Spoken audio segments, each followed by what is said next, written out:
Don't ever watch this movie at night, or you'll definitely regret it.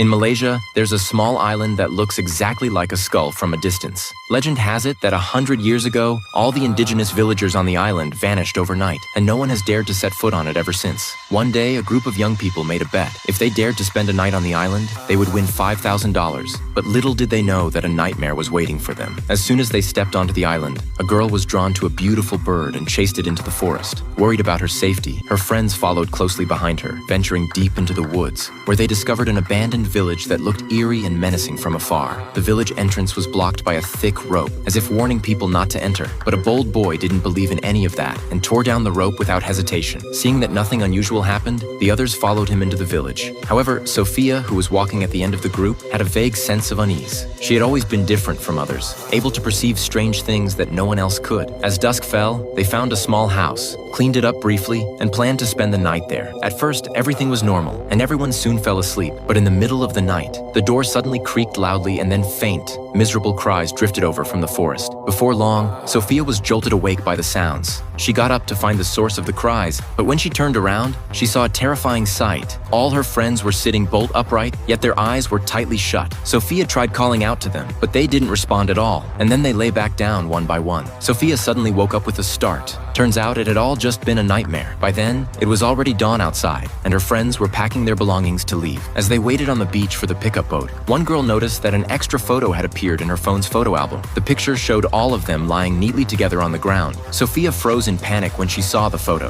Who had snuck a photo of them while they were fast asleep? At that moment, her bad feeling grew stronger and stronger, and she was desperate to get off the island right away. However, the boat still hadn't arrived by dusk. It turned out that the people they'd made the bet with had deliberately delayed the boat to prank them, planning to make them spend one more night on the island. When their guide found out about this, he turned pale with shock. He tried calling the people, but discovered that their phones were out of reach, so he hurriedly sent a message warning them not to go anywhere near that abandoned village. Unfortunately, there was no signal on the island at all, so none of the messages he sent reached them. With no other option, the group had to go back to the abandoned village to spend the night. Little did they know that tonight they would witness the most terrifying thing of their entire lives.